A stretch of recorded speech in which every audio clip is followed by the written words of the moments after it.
What is up, everyone? This is John Paul Raj bringing you yet another video in making the learning of math fun. So if you're new to this channel, please do consider subscribing. Today, we're going to take a look at horizontal asymptotes. So let's roll.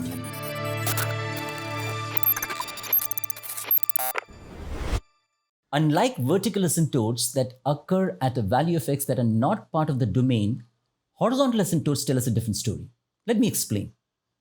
So here I've got the x-axis, and let's say we've got a value of a where there is a vertical asymptote, okay?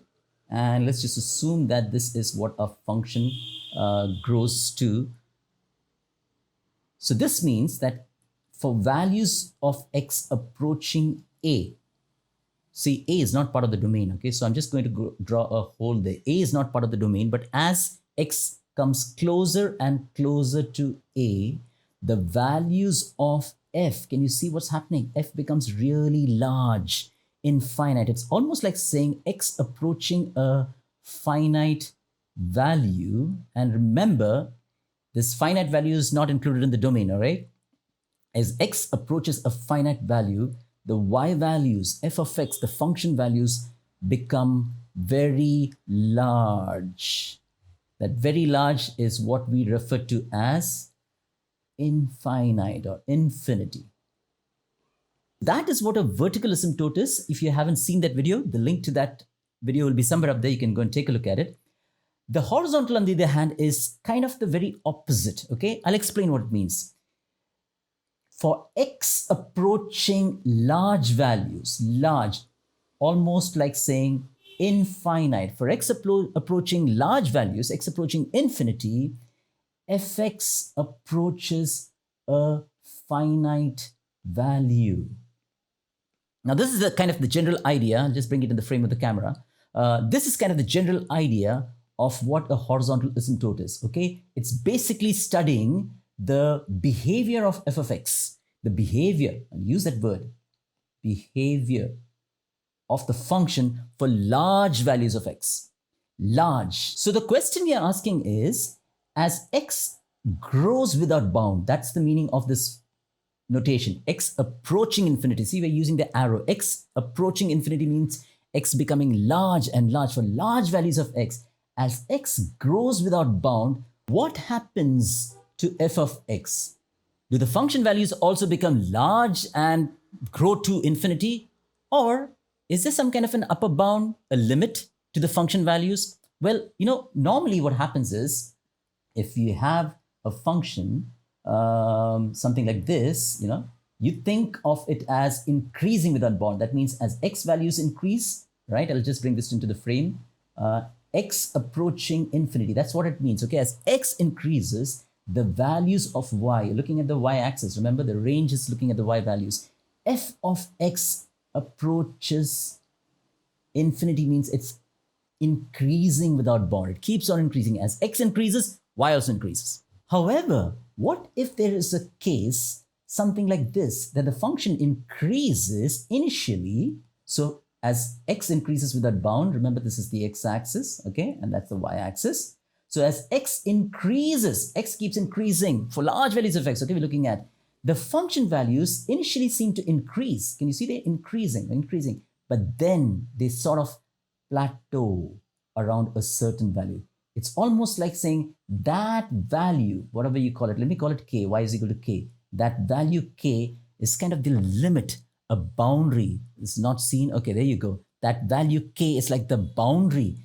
That value y equals k, as x increases without bound, but the values of f keep increasing initially, but later they kind of plateau. It's not like saying fx is going to become equal to k. So this y is representing the equation of that line, okay? That boundary line. Fx is not going to become equal. It's going to get closer and closer and closer. Very, very, very close. It's almost like saying fx approaches k as x grows without bound. That line, that boundary, that limit, that is what we are referring to when we use the word horizontal asymptote. So basically, it's a comparison. It's comparing x and y to study the end behavior of the function values. End behavior means as x grows without bound, x approaching infinity, will the function values also grow to infinity? Or will they have some kind of a limit, some kind of an upper bound, some kind of a horizontal asymptote? Let's illustrate with some examples, shall we? So let's see 3 quick tips on how we can determine where a horizontal asymptote will occur in the case of rational functions. The keyword that we're looking for is we are comparing the degree of the numerator and the denominator. Let me just quickly explain what the degree means. So let's just say that we have a rational function where on the numerator we have a quadratic expression, on the denominator we have a cubic expression. Then the degree of the numerator is 2, the highest power of x in that expression. The degree of the denominator is 3, the highest power of x in that expression. So that's what we meant by degree, and that is what we are going to compare, the degree of the numerator with the degree of the denominator, okay? Which then tells us which term, that means as x approaches infinity, as x is becoming large, which one of these terms, will x square grow faster or will x cube grow faster? And that should give us an idea as to what will happen to this rational function as a whole, all right? So the first tip is this. If the degree of the numerator, if the numerator is less than the degree of the denominator, so here we have x square on the numerator, x cube on the denominator, meaning that the degree of the numerator is less than the degree of the denominator. In that case, the x-axis is going to be the horizontal asymptote. The equation of the x-axis is y is equal to 0. So when the degree of the numerator is less than the degree of the denominator, the x-axis is going to be your horizontal asymptote, y is equal to 0. And when the degree of the numerator is greater than the degree of the denominator, so something like, if you had y is equal to x cubed over x square, that means as x approaches infinity, as x grows without bound, large values of x, the numerator values will grow faster than the denominator values. That means as a whole, this function value will grow without bound. There's not going to be any upper limit. So we will say that there is no horizontal asymptote. Okay, so that's what the second tip is. If the degree of the numerator, here we had x cubed, is greater than the degree of the denominator, can you see that x cubed is greater than x square, there is no horizontal asymptote. The third case is when the degree of the numerator and the denominator equal. So we'll have an example where it is something like x to the power 4 divided by x to the power 4. There could be some other terms also, but that's not going to matter as much. As x approaches infinity, as x grows without bound, the terms that are going to influence both the numerator and the denominator are the ones with the highest power, right? So when we have a case where both the degrees of the numerator and the denominator are equal, we are going to compare the coefficients of these terms, the leading coefficients as we call, all right? Leading coefficients. So suppose the leading coefficient of the numerator was 3 and the leading coefficient on the denominator was 4, then the horizontal asymptote would have simply been 3 over 4, the ratio of the leading coefficients of the numerator and the denominator. So let's quickly review the 3 tips that we've seen. In the case of rational functions, when the degree of the numerator is less than the degree of the denominator, the x-axis, y is equal to 0, is going to be a horizontal asymptote. If the degree of the numerator is greater than the degree of the denominator, there is no horizontal asymptote. And when the degree of the numerator is equal to the degree of the denominator, we find the ratio of the leading coefficients, and that should give us the equation of the horizontal asymptote. Let's take a look at some examples. In this question, we are asked to find the vertical and horizontal asymptotes. This is a good way to review and recap what we've done in the earlier video. So let's go ahead with it. The first thing we have to do is we need to factorize. Okay, it's not given in factored form. So let me do that quickly. X squared plus 4x minus 5 can be factored as x plus 5, x minus 1. Let me check. 5x minus x should give me, that's good. The denominator 20 should be x plus 5, x plus 4, that's 5x first, that's good. And now when we look at it, when we compare in the factored form, you can say that the vertical asymptote is going to happen at x is equal to -4. For those of you who haven't seen that video of mine on vertical asymptotes and holes, you might want to take a look at that video. The description will be somewhere up there.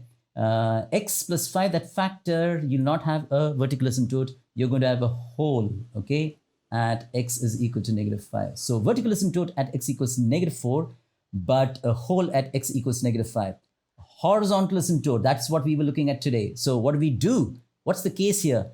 The degree of the numerator is 2, x squared. The degree of the denominator is also 2 square. So we're looking at the coefficients. The coefficient of the numerator, the leading coefficient of the numerator is 1. The leading coefficient of the denominator is also 1, which means it's 1 over 1. We'll say y is equal to 1 over 1. So y is equal to 1 is going to be the equation of the horizontal asymptote. X is equal to negative 4 is going to be the equation of the vertical asymptote. And that's it. There's a whole at x equals negative 5. I did that just as a quick review of what we had discussed earlier. All right, let's look at question number 2. Let's factor first. First thing, factor, okay? So you've got the numerator factoring at x plus 3, x minus 3. The denominator factoring as x plus 3. Now notice the factor of the denominator, x plus 3, also occurs in the numerator. That means there is no vertical asymptote, all right? No vertical asymptote, because what's happening at x equals minus 3? There is a whole at x equals minus 3, all right?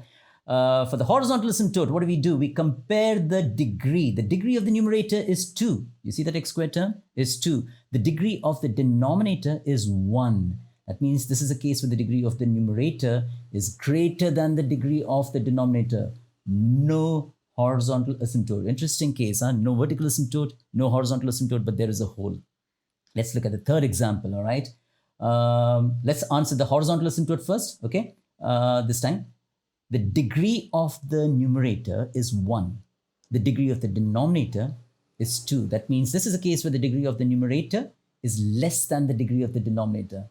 The answer is y is equal to 0, the x-axis.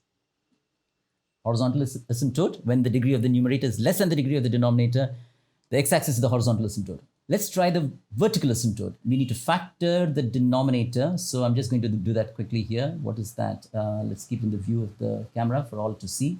You got 2x squared, 9x minus 18. 2 and 18 will give me 36. 2x squared, 12 and 3 minus 18. I think that should work. This will give me 2x, x plus 6. Minus 3, x plus 6, and that should factor as x plus 6 and 2x minus 3. And we can see that the numerator already contains x plus 6 as one of the factors. The denominator, if it were x plus 6 and 2x minus 3, I'm just going to squeeze it here, 2x minus 3. Let's make a line so that it differentiates. Okay, there you go. You can see that x plus 6 can be cancelled out. That factor goes off. So that means the vertical asymptote is only going to happen at x equals 3 by 2. That's the only place you're going to have a vertical asymptote. And there is a whole at x equals minus 6. Today we saw what horizontal asymptotes are and how they help us describe the end behavior of a function as x values approach infinity. We also saw 3 quick tips on how we can determine the equation of the horizontal asymptote in the case of rational functions. If you've gained any value from this video, do consider subscribing. I'm going to see you in the next video.